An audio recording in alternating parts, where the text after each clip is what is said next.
This episode is a special encore presentation of Work Trends.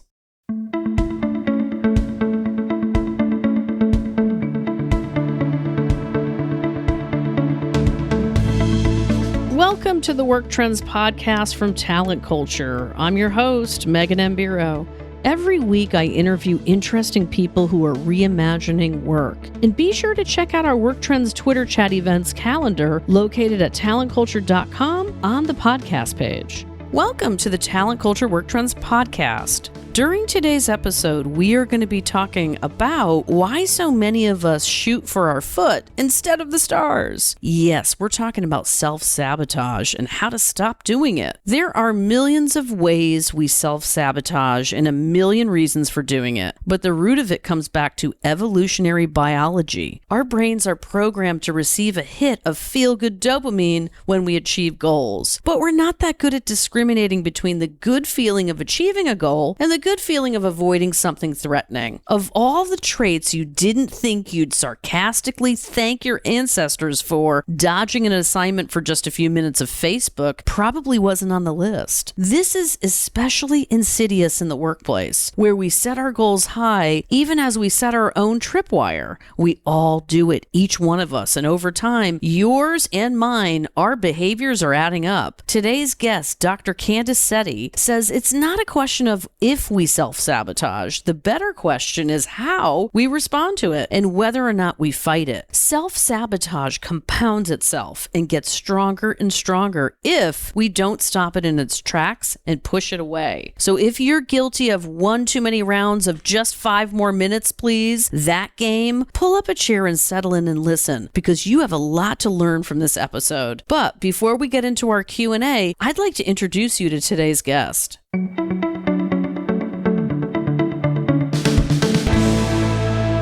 As a therapist, author, speaker, coach, and former yo-yo dieter, Dr. Candace is committed to helping others achieve health and wellness while gaining self-confidence, stopping all the self-sabotage, and achieving their goals. Author of the Self-Sabotage Behavior Workbook, Dr. Candace maintains a private practice in San Diego, California, where she works one-on-one with people, helping them to understand their maladaptive behaviors and thought patterns while replacing them with a healthier perspective that allows them to overcome self-sabotage and actually thrive in their lives. She's also the author of Shatter the Yo-Yo and is a featured contributor to numerous blogs, including, get this, MyFitnessPal, Aptive, Beachbody, and she's appeared on Fox 32 Chicago, Las Vegas Morning Blend, CBS 8 Morning Show, NBC Palm Springs, and eHealth Radio Network. Thanks for joining me today. Thanks so much for having me. I'm happy to be here. Now, where are you today? I am in San Diego, California. Lucky lady. I would typically say sunny San Diego, California, but it's not very sunny today. Well, I share that. I'm looking out my window in my lady cave here in Portlandia, and lo and behold, it's raining. Yeah, well, it's not raining here, but, any day that's not sunny here, we're all a little concerned. So. Oh, totally. So listen, Dr. Candace, let's start with the basics. What do we mean when we say self-sabotage? Well, from a very, very simplistic standpoint, I like to say it's standing in your own way. It's, the idea of, there's a famous quote that's attributed to somebody in this space. That's the idea of saying, it's like knowing exactly what you want and then doing everything you can to make sure that doesn't happen. So it's really preventing you, actions that you take that prevent you from achieving what you want. So really, again, simply standing in your own way. And the concept is very odd, right? Why would anyone do that? And yet everybody does it. It's one of those things that, even when I talk to people and I bring the subject up, they all go, oh, yeah, I totally do that. Like it's almost a joke, right? That I do that. But it's a way that people actively engage in behaviors that stop them from achieving what they want. How do we differentiate between giving ourselves a bit of the necessary forgiveness after a grueling day, for example, and let ourselves off the hook for essential tasks? Like, how do we do this better? Because clearly, you're right. We say, oh, yeah, it's no big deal, but we're all doing this. Literally, it's like bizarre. Well, talking about like differentiating the idea of kind of letting yourself off the hook versus giving yourself a little bit of break. I mean, really, I think it's about purpose and outcome, right? What is the purpose of the behavior and what is the outcome of the behavior? Are you giving yourself a break because, your body needs to rejuvenate and replenish and, it's energizing and it's helpful to you and it's ultimately moving you towards your goal in the long run by, giving you back some energy and some focus? Or is it self-sabotage based where it's out of fear or avoidance or, discomfort or, some of these other root causes of self-sabotage? So you really need to look at what the purpose of that behavior is and what comes of it, right? What is the outcome of it? By letting yourself off the hook, are you refreshed and rejuvenated the next day, or are you right back in the same spot? So what's happening? Why is it happening? And what's the outcome of what's happening? Probably is how you would differentiate between those two things that could be very subtly different. So tell us, why do we fall into patterns of self-sabotage at work? Oh gosh, so many reasons. Where to begin? Fear, comfort, self-doubt, anxiety, just poor self-esteem. I mean, so many reasons, but almost all of it is habitual, right? It's habits, and habits that develop and ultimately reinforce themselves. So they set you up to create self-fulfilling prophecies, things that we can't even disprove because we haven't gathered the evidence to do so, right? We procrastinate and we do that enough and it becomes a habit, and we convince ourselves that we can only work under pressure or with the time sensitivity. And because that's all we do, we have no way to disprove it. So we just get stuck in that habit loop. This is what I do. I'm a procrastinator. I put things off to the last minute. I work better under pressure. And again, we get stuck in that cycle. So it very easily creates a pattern, which is part of the problem, right? Unless we look at it and challenge it, it falls into place that way. Now let's take a short break to get an update from our advertiser, First Up.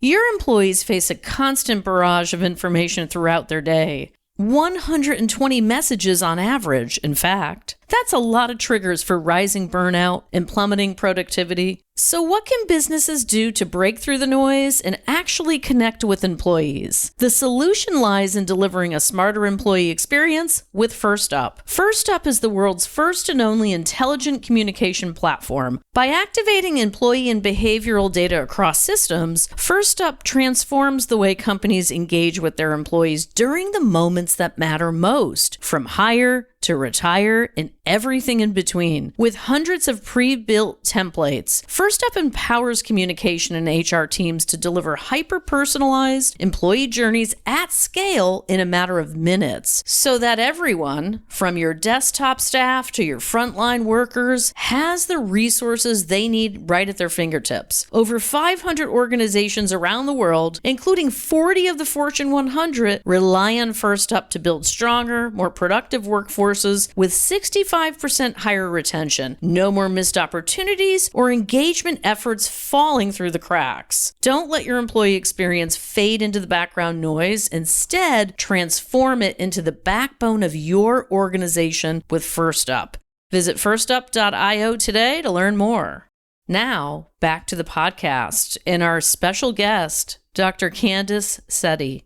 I'm so worried about all the people out there who are now working remotely that they're going to get stuck in this pattern and nobody's going to call them out on it, or they're not going to have a mirror or somebody else to talk to about this. Are you feeling the same thing, Dr. Candice? I'm seeing it. I see it all the time. I mean, in the current situation, the impact of the pandemic over the last year, stress levels have increased exponentially, work changes have been implemented, and there's been a major increase in self-sabotaging behaviors as a result, not just in the workplace, right? I mean, you definitely see it in the workplace with things like procrastination taking stronger form, things like, assuming and self-attack taking stronger form, but then also things like social avoidance and emotional eating and all of these other sabotaging behaviors that have come into play as a result of this. So it's coming at you from all angles, and you really need to be on top of it in terms of awareness and focus to make sure that it doesn't get too much of a foothold. I want to play out a couple of scenarios with you. I'm looking at an employee who routinely self-sabotages, and then I'm looking at an employee who pushes through to thrive. What are the critical differences between these people? Well, clearly outcome and that one is thriving. But, behaviorally, that person who's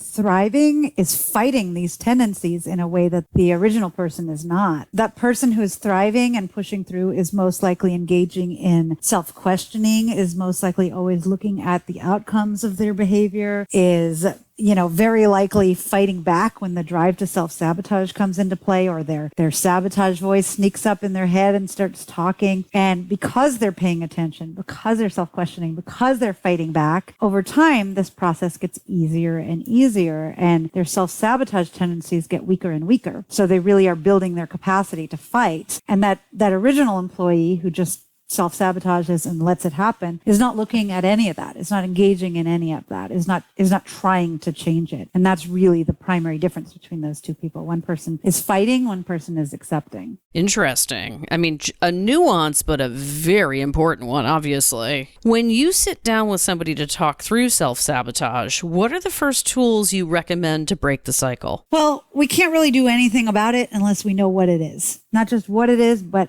how it's happening, when, where, why, how, what. And so the first thing that you need to do is pay attention to it. And I actually encourage people to track it, like to keep a self-sabotage notebook or, a note in their phone or something where they're tracking it when they hear this voice in their head telling them not to try or not to do something or to put something off, or they're not going to succeed. So why bother? Pay attention to that voice. Not only what is it saying, but how you're responding to it, what behaviors you're engaging in or not engaging in. So you can have, a good solid understanding of what your self-sabotage really looks like, what that animal looks like. And once you really understand it, understand how it takes hold, the format that it takes, then you can make a plan of attack to address it specifically. So because it's different for everybody, that plan of attack, of course, is going to be different. But if you find it's rooted in negative thinking, things like imposter syndrome or assuming, right, then you can start focusing on your achievements and your capabilities to use that as,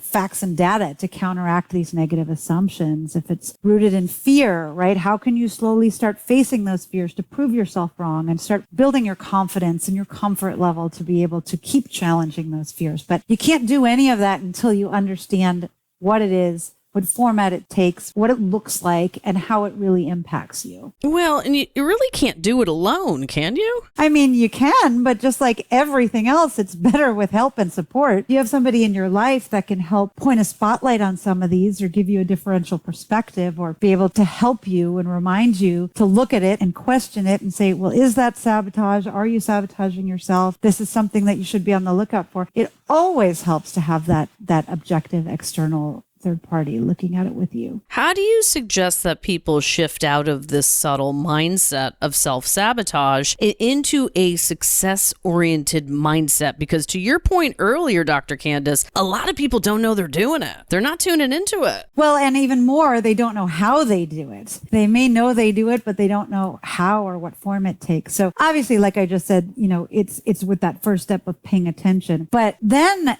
it's really about shifting your focus to what you want. If you can't pinpoint what you want, then you can't really see how self-sabotage is standing in your way or standing in the way of you achieving that. So it really starts by focusing on your goals. And I always tell people, this is not just focusing on the goal that you want, but why you want it. If you want a promotion, then you need to look deeper at why. What happens when you get the promotion? How do you feel? What changes in your life, right? Really understanding that is crucial to connecting the dots between what you want and your actions, your motivation and your action. So once you have a clear understanding of it, you just need to keep your focus there, right? Remind yourself every day what you are striving to achieve, and then continually ask yourself, is this behavior moving me closer or further from that? Can I look at what I'm actively doing right now and then look at my goals and say, does this move me there or does this move me away from there? And then you can really start to get more of an understanding of how you move towards success as opposed to how you succumb to self-sabotage. So tell us,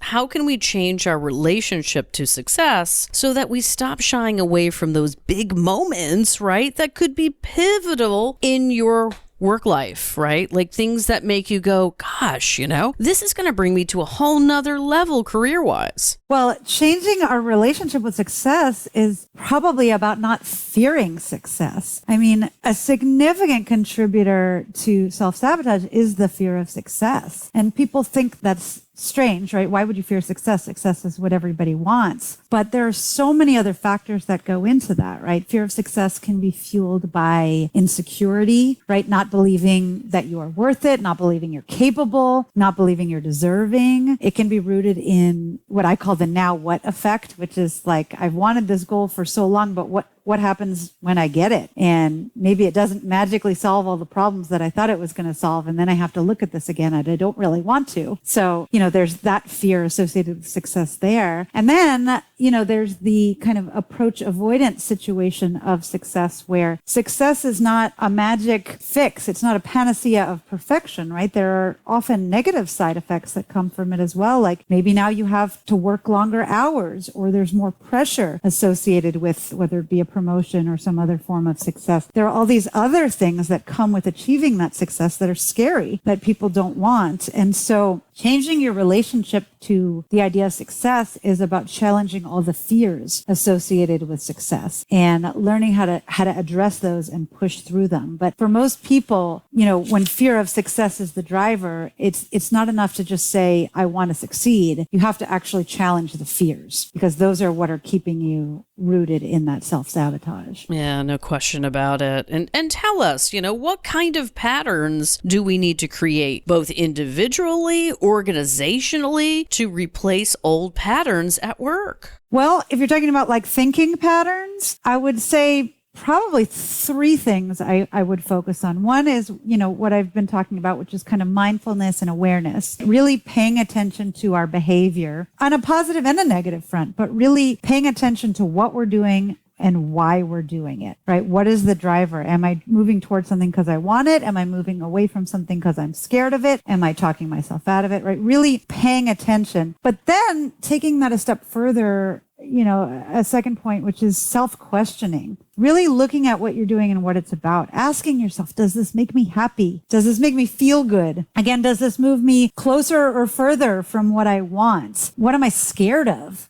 Right? What are my fears? Can I identify anything about this situation that might be scary or off-putting to myself? And just engaging in that self-questioning. And then probably a third component to that would be challenging yourself. Right? Moving ourselves slowly, very slowly, outside of our comfort zone to understand and appreciate how capable we actually are. I talk a lot with people about the idea of getting comfortable with being uncomfortable and the idea of increasing your perception of your capability of being uncomfortable, if that makes sense, right? The idea of believing that you can be uncomfortable, you can be in a foreign situation, you can be in a new situation, environment, whatever it may be, and be comfortable in that discomfort and be okay in that discomfort and even thrive potentially in that discomfort. But the need to believe that you're capable of doing that, to perceive yourself as capable of doing that. And it usually starts with baby steps, right? Really slowly pushing yourself outside of that comfort zone, right? Imagining a circle and taking one tiny little step out and establishing a little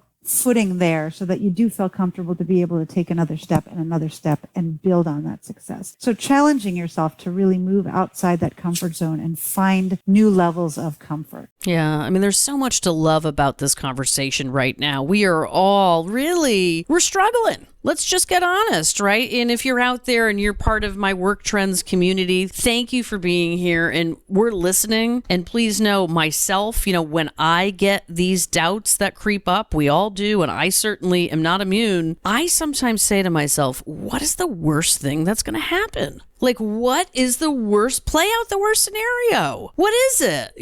That's a form of challenging cognitive distortions, right? It's about taking ideas in your head and drilling them down to facts and data, rational thought. If you say, what's the worst that can happen? You can actually, it's not suggesting that there's nothing bad that can happen, but what you come up with is going to be rooted in reality. Okay, this would happen and this would be unfortunate. But most of the time in our head, where we're going is significantly worse than what could ever happen in reality. And so when we can look at it in those terms, it becomes a little more approachable and a little less scary. Dr. Candace, thank you for stopping by today and making our lives just a bit better. Yeah, I hope so. Thank you so much for having me.